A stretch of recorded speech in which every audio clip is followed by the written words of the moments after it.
Hello everyone. Thanks for tuning in to today's video.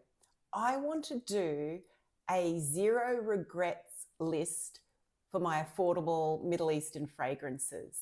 So for me, that means no issues, and I wear them a lot. So no longevity issues, no strange smell issues that requires maceration to fix, and no packaging issues.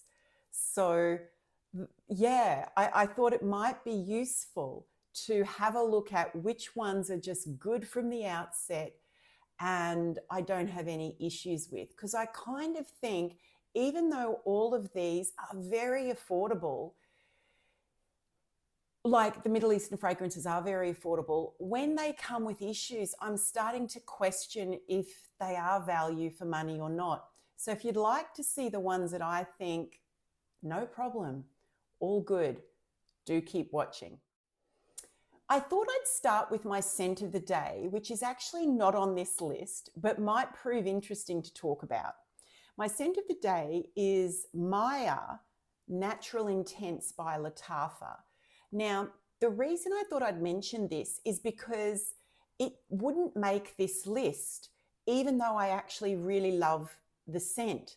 The scent it's very green, fresh and clean, and it's green in a unripened citrus kind of way. It's got this beautiful green citrus. I think there might be a green mandarin or something in here, I'm not sure, and melon, but it's like a sorbet made from underripe citrus. And I'm one who likes green fragrances, and I enjoy this. The reason it wouldn't make my no regrets list that I've come up with for today's video is because there's a packaging issue. You might see some of the paint's been chipped off there in transit. I don't want to be boring and go on about this, my frustration and irritation with some of the packaging issues with some of these Middle Easterns, but they don't make the long journey, basically, particularly, and I've said it in another video, where the packaging involves them just sitting in a little base and then the box is around them. I find much of the time when I open that box, it's like this. Everything's kind of higgledy-piggledy. And in this case, the sprayer was actually in the lid. I mean, that's just disappointing, right? When you open it, it's not the same experience. So as much as I like this, and I can see myself wearing the heck out of Mayar Natural Intense over the warmer months because it's so lovely, yeah, there was some regrets when I opened the box. So it wouldn't make this list, but still a good one. Okay, on with the list of zero regrets affordable Middle Eastern. I think what I'll do is go through the non-Lataffas first, because there's only about 3 of them, I think. The first one is from Haramain, and it's Royal Musk. This is excellent. It is completely unisex. It's slightly floral. It's not that powdery. It's more clean laundry without being super powdery. Very kind of crystalline. How it smells is much like this bottle looks. It's clean, crystalline. It's strong, excellent scent bubble, moderate. And the best thing about this is the longevity. This lasts a very long time, 12 hours plus. I've worn it for 12 hours before and can smell it all the way. It probably lasts longer. A great everyday scent, perfect for work. That is Royal Musk by Haramain.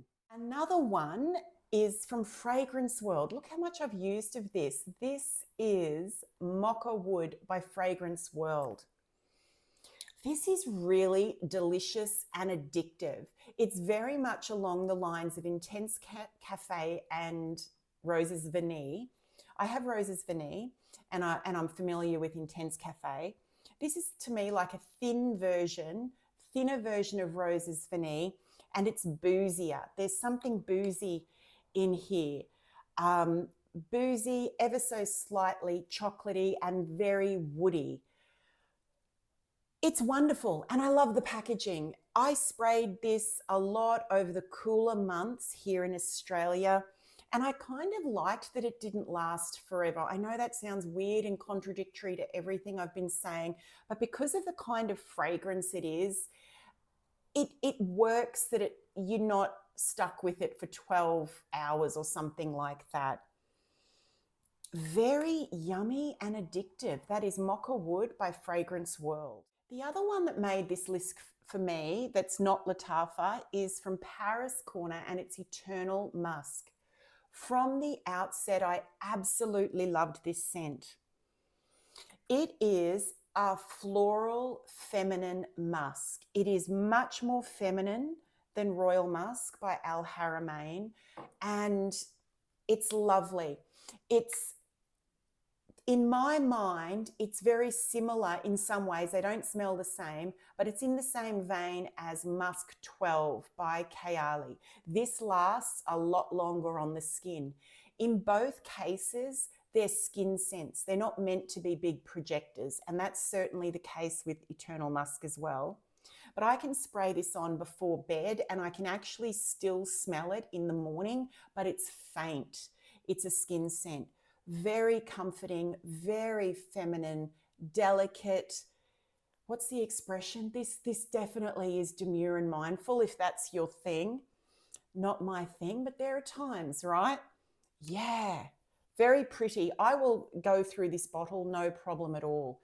And I like these bottles. These are glass, but made to feel like some kind of ceramic, and very neat, well thought through packaging. Eternal Musk by Paris Corner. Let's get into these Lattaffas. I'm going to start the Lattaffas with one of my most worn fragrances of 2024, Opulent Red.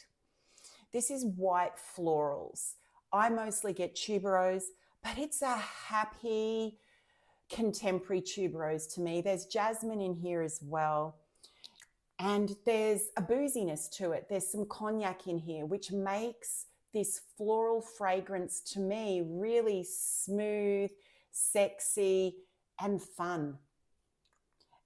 And I finally received a compliment when I wore this. I wore this all the time and never got a compliment.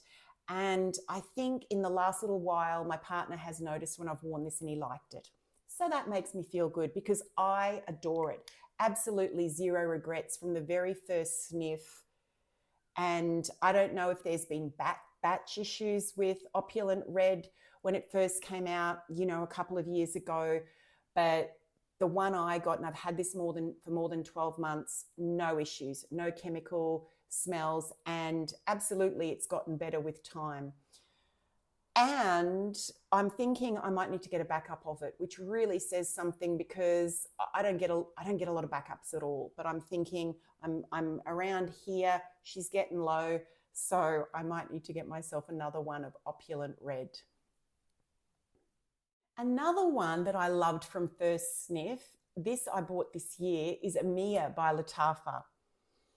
Amia is very strong, very strong. It is citrus, aromatic, and woodsy. Yes. This one won't be for everyone, but it's completely up my street. I just find it very comforting indeed. I think this can be worn just about all year round. It'd be interesting trying to wear it on the hottest of days. You'd have to really manage the sprays with that. I would wear this 3/4 of the year. I wouldn't wear this in high summer. It is warm, woodsy, aromatic, and there's citrus, like bergamot kind of citrus. And the bottle, the packaging. It's pick me up and spray me, and I am not disappointed when I do. That is Amia by Lataffa. Satura by Lataffa. Newish to my collection, but I've been meaning to get this for the longest time and not disappointed. I need to get some water. Hold on. Satura by Lataffa. I enjoyed this from the very first sniff. Also a moment for this very solid bottle. I'm not sure that I entirely love it, but it's solid. It's not broken. It survived the journey. What does it smell like? It is a boozy peach and very ambery and woodsy in the base. So the peach is fermented or boozy, and that's what you get from here. And you also get it when you spray on your skin. And the dry down has a certain amount of nostalgia for me because it reminds me of a couple of fragrances my mum had in the 1980s. And I think it reminds me of a couple of Avon fragrances. I can't remember the name of one, but it was in a deep red maroon lid with a glass bottle, and the name started with I. I'm not sure what that was. And the other one was, I think, Far and Away. And both of them were very warm and ambery and lasted a long time. And it was a combination, I think, of like 1980s, 1990s jasmine and amber. So that you do get that in the dry down here. And I hadn't smelled anything quite like that for a while, but this is complemented in here. That's complemented by this very sweet fermented boozy peach. The peach is prominent and the peach lasts for much of the fragrance.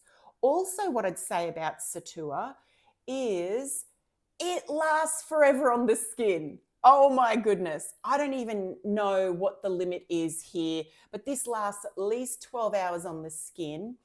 I've been wearing it, experimenting with it, and I've enjoyed it, absolutely enjoyed it. Where it would really shine are cooler evenings. Cooler evenings, this sprayed on a woolen coat or faux fur coat or scarf or stole, I would just feel like Joan Collins in Dynasty in the best possible way.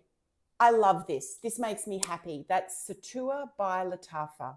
This one, as much as it's always talked about, I think you would agree, I think most people would agree that it's a goodie. It's a goodie. Nebras by Lataffa. It's just fun. It's fun, chocolatey, red berries, easy reach. I actually find myself reaching for this more than I would have thought. And that's also in a warmer climate because it's not a really super strong gourmand to me. I think there's something somewhat restrained about it. It's not sophisticated though. So, I mean, I guess a lot of gourmands aren't sophisticated, but this one's not sophisticated. It's fun, it's chocolatey, there's something plasticky in here. And the longer it sits, the more I get the red berries. And I prefer this over Eilish because it is stronger and lasts a heck of a lot longer. That's the old Nebras. Abiyedh Rouge. This is an excellent, excellent take on BR540 DNA. I really liked this from the first moment I smelled it, and I use it a lot.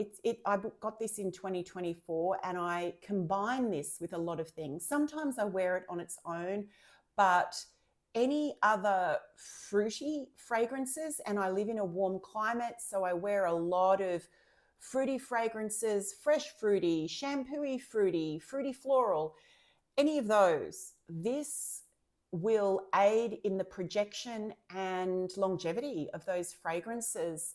And it stands on its own as well, and no issues with the packaging. Packaging very simple. So I'm not sure what the actual fruits are in here. Again, it's kind of melony, I suppose. And I sprayed this earlier. Let's spray it again. And I like this because you can't really overspray it. It's not a dominant scent. It's airy. It's BR540. But it's got kind of melons, pineapples, but in a light way. It's dispersed throughout that sponge sugar feel.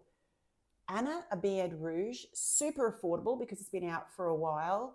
and zero regrets. I'll get through this bottle. Qaed Fursan Unlimited. This is zero regrets. Oh, it's really good. It is creamy, lactonic. And I would say, I mean, to my nose, because I don't have a lot of super creamy fragrances, this is creamy rather than lactonic. It's heavier than lactonic. Very coconut forward and some white florals. Very appealing. It's gourmand leaning. I wouldn't wear this in the hottest of heat because it's got that opacity. It's quite dense, but any other time of the year, so pretty much all year round other than really hot days. I love this, and I wore it a lot actually of an evening. It's just comforting. There's something, maybe it's that creamy quality. The florals are present but subdued. It's mostly a creamy coconut. Very, very nice. And it didn't need any time to do anything. Good from the first spray. Qaed Fursan by Lattafa. Honor and Glory by Lattafa. This I've worn a lot this year. I wore it in the cooler months. I think most people could wear this for much of the year, but our summers here are really hot, so I won't wear this on the hottest of days. Honor and Glory at the heart has a lot of culinary spices. I know there's cumin in here, and there might be cardamom or cinnamon, and there's pepper, and that's the heart of this fragrance. But those spices are bookended by sweetness. So they're bookended by a sweet, very ripe pineapple at the top and a creme brulee note. To me, this fragrance smells as good as that sounds. I've had no issues with it. It has deepened and meshed together more over time, but absolutely I loved and was intrigued by this from this first spray, and I've had this for more than a year now. It surprises me how much I've worn it because I thought it might be too heavy, but I have worn this a lot and will continue to wear it. And if you like those culinary spices, then this is well worth trying. And again, because it's been out for a while now, the prices of these have come down even here in Australia. That is Honor and Glory by Lattafa. That is all of them, friends. I went through my shelves and really asked myself which of the affordable Middle Easterns would I call zero regrets? And that's my list. There's a lot that aren't in this list for reasons that I spoke about. Which are your zero regrets Middle Eastern fragrances? Which have survived the culls, you know? I think that'd be a great discussion to have because there's so many of these fragrances being released, and yeah, I'm not sure that all of them are gonna, well, I'm sure that many of them won't stand the test of time. Thank you for spending some time with me today, and I look forward to seeing you in the next video. Bye for now.